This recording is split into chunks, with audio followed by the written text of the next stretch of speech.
These nominees for the Rookie of the Year have been rolled out in the world of college football. Or the NFL, sorry. College football. The 6 finalists for the Rookie of the Year. We know who's going to win.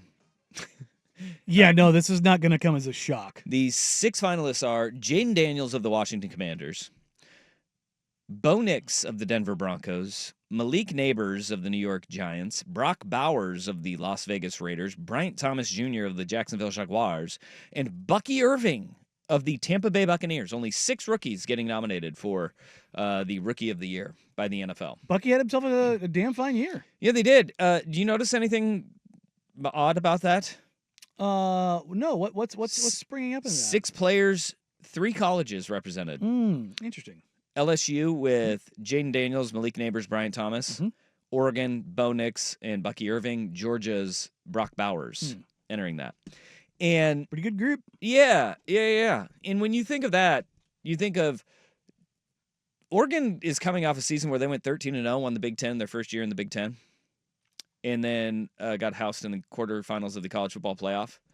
13-1 season and a conference championship. Think of this. They lost 2 nominees for Rookie of the Year.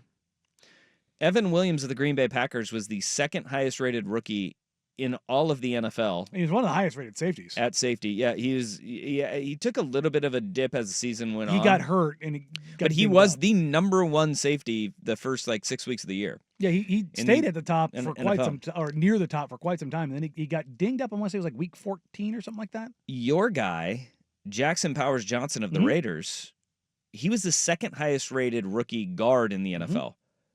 He played center in college. Yeah. He was the number 1 rated center in for rookies in the NFL. Took him a little while to get on the field just because the Raiders' offensive line was trying to sort through some stuff. But once he got there, yeah, he was the number 2 interior offensive lineman.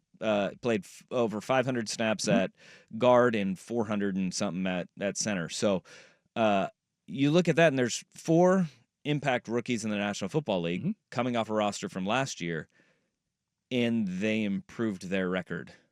And not it was too shabby. In the Big Ten, not the Pac-12 this past year. The one that impacted the most from a negative standpoint was Georgia, losing McConkey and Bowers. Yeah. You saw what it did to their offense, but it also shows you just how quickly Oregon reloaded. And that's where I go, the roster building and the faith that Oregon fans probably should have. And I know that there's a lot of, the naysayers that'll say, well, a lot of his recruits aren't playing. They actually are a lot. They're actually playing quite a bit. And it was year 3. He's also murdered the transfer portal. Yeah, he's done a really good job absolutely of crushed the transfer portal. Picking and choosing. And if you look at the additions to the portal this year, they are down from what they were last year. They're still not done, though. They'll probably add a couple more guys, but it's not going to be the 16 that they brought in a year ago. You think of the hits that the other teams, though, took. You mentioned Georgia. Without Bowers and McConkey, how different their offense looked from one year to the next. It was just a not good offense. Well, look at LSU. LSU's got 3 guys on this list with Jaden Daniels, Malik Neighbors, and Bryant Thomas Jr. all up for Rookie of the Year. They went 9-4. It's really hard when you have that level of talent. It's like you sit there and you go, well, Oregon did a really good job through the portal of getting guys like, Dylan Gabriel, getting a Tez Johnson to come back, guys like Jeffrey Bossa coming back for one more run at things, going and getting a Kobe Savage and Jabbar Muhammad out of the portal, that picking and choosing where your holes are going to be on your roster and kind of backfilling it. That, if you are an Oregon fan, you should be encouraged by that. They were the one team that continued to accelerate through this process, not take a step back, right? And it obviously is going to be a big hill to climb this next year, because one of the luxuries that they had was they brought back their offensive line from a year ago. With the exception of Jackson Powers Johnson, you slide Poncho over to center, right? And that was they had to work through some things at the beginning of the year. They went through back-to-back Remington Award winners in Forsyth and they've done a really Jackson. good job at that center position historically. Yeah. I mean, for a really long time, they've been really damn good. It started with Max. Yeah, yeah. You can go back. Their interior offensive line has been. But I mean, as far as being outstanding. award winners, Like Yeah. that's Max Unger. yeah, Max Unger's that you kind of look and having 3 Remington Award winners in 15 years, 18 years, that's pretty insane. Not bad. Not bad. Nobody else is going to match that. I think like Alabama went on a run. Oh, guys. you're right. Like, they had they've had was it they've had not Barrett? What was it, Barrett Sallee? Was he a center or was he a guard? I don't know. Anyways. Yeah. But I thought that was interesting to kind of look at when you're looking at the landscape of the college football world, and we kind of get lost in between, college and the NFL, to look at the end of the year. 6 nominees for Rookie of the Year. 3 of them are from LSU, a team that went 9-4 after replacing Jaden Daniels, Malik Neighbors, Bryant Thomas Jr. Oregon has Bo Nix and Bucky Irving. Boom, they're off. And look, that's not to mention, we talk about Evan Williams and Jackson Powers Johnson. Their leading receiver is now with Bo in Denver too, and Troy Franklin from a year ago, right?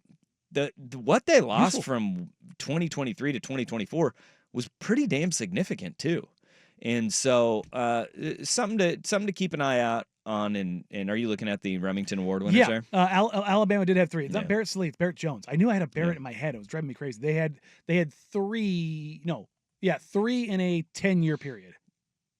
Yeah.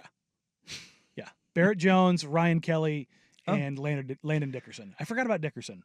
It seems pretty good. It seems Ohio State had back-to-back in there, and Pat Elflein and Billy Price. They were not obviously high-level NFL guys.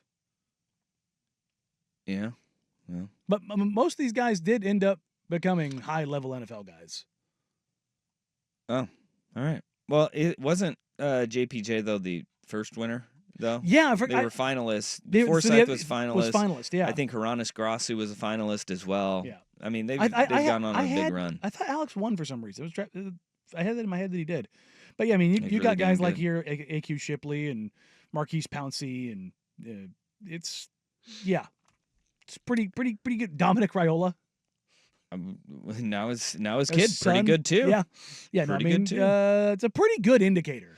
Yeah. It's for the most part, it hits pretty solidly. But there's a couple in here you're kind of like, I forgot about that one. All right. How did you win? How did you get here? Mm-hmm. You can get out of here.